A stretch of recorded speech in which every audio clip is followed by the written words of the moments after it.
আর মাত্র কয়েকদিন পরে অনুষ্ঠিত হবে বাংলাদেশ প্রিমিয়ার লিগের 11তম আসরের প্লেয়ার্স ড্রাফট। তবে এই টুর্নামেন্টে দেশসেরা ক্রিকেটার সাকিব আল হাসান খেলতে পারবে কিনা তা এখনও নিশ্চিত নয়, যার ফলে এই অলরাউন্ডারকে নিয়ে এখনও পর্যন্ত কোনো সিদ্ধান্ত নিতে পারেনি রংপুর রাইডার্স। শনিবার ৫ অক্টোবর বিসিবিতে বৈঠক শেষে গণমাধ্যমের মুখোমুখি হয়ে সাকিবকে নিয়ে কথা বলেছেন রংপুরের টিম ডিরেক্টর শাহনেয়ান তানিম। তানিম বলেন, সাকিব বাংলাদেশের সবচেয়ে বড় ক্রিকেটার, এটা নিয়ে কোনো সন্দেহ নেই। ডাউট আছে তার অ্যাভেলেবিলিটি নিয়ে, এটা আমার হাতে নেই।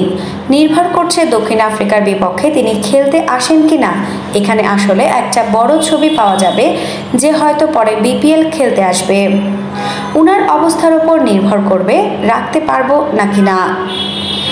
তিনি বলেন, আমি ব্যক্তিগতভাবে বলতে চাই সাকিবকে ক্রিকেটার হিসেবে চিনি, রাজনীতিবিদ হিসেবেও চিনি না, বা ব্যক্তিগত জীবনে কি করেন বা কি ব্যবসা করেন এটা আমার আইডিয়া নাই। ব্যক্তিগতভাবে ক্রিকেটার সাকিবের যদি কোনো খুঁত দেখতে চাই এটা সম্ভব না। সাকিবের বিপিএল খেলা নিয়ে তিনি আরও বলেন, ক্রিকেটের ম্যানেজমেন্ট বলেন, ফ্যান বলেন, আমি নিশ্চিত বাংলাদেশের কোনো মানুষ নেই যে চায় না সাকিব বিপিএল খেলুক। এটা আমরাও চাই।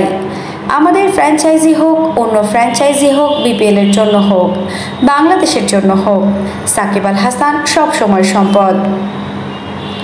সদ্য শেষ হওয়া কানপুর টেস্টে মাঠে নামার আগেই টি-20 এবং টেস্ট ক্রিকেট থেকে অবসর নেওয়ার ঘোষণা দিয়েছিলেন সাকিব। মিরপুর টেস্ট দিয়ে লাল বলের ক্রিকেটকে বিদায় বলতে চান তিনি। চলতি মাসে দক্ষিণ আফ্রিকার বিপক্ষে মিরপুর টেস্ট খেলে লাল বলের ক্রিকেটকে বিদায় বলতে চান এই অলরাউন্ডার, কিন্তু আওয়ামী লীগের সাবেক সংসদ সদস্য হওয়ায় সাকিবের দেশে ফেরা নিয়ে রয়েছে শঙ্কা। তাই বিসিবি এবং সরকারের কাছে নিরাপত্তা চেয়েছেন সাকিব। যদি সুযোগ থাকে ক্যারিয়ারের শেষ টেস্টটা দেশের মাটিতে খেলতে চান বলে জানিয়েছেন দেশসেরা এই ক্রিকেটার। সেজন্য বিসিবিকে কয়েকটি শর্ত দিয়েছেন তিনি। মূলত দেশে তার নিরাপত্তা এবং দেশ ত্যাগের সময় কোনো জটিলতা যেন না পড়তে হয় তার নিশ্চয়তা চেয়েছেন তিনি। কিন্তু সাকিবের নিরাপত্তার ব্যাপারটি শুধু বিসিবির হাতে নেই বলে জানিয়েছেন বোর্ড সভাপতি ফারুক আহমেদ। ফলে অন্তর্বর্তীকালীন সরকারের পক্ষ থেকে পর্যাপ্ত নিরাপত্তার আশ্বাস না পেলে সাকিব হয়তো আর দেশে ফিরবেন না, যার ফলে দক্ষিণ আফ্রিকা সিরিজের সঙ্গে মিশে আছে সাকিবের বিপিএলে অংশগ্রহণের সিদ্ধান্ত। শেষ পর্যন্ত দেশে আসার গ্রিন সিগন্যাল না পেলে আসন্ন বিপিএলে দেখা যাবে না দেশসেরা এই ক্রিকেটারকে।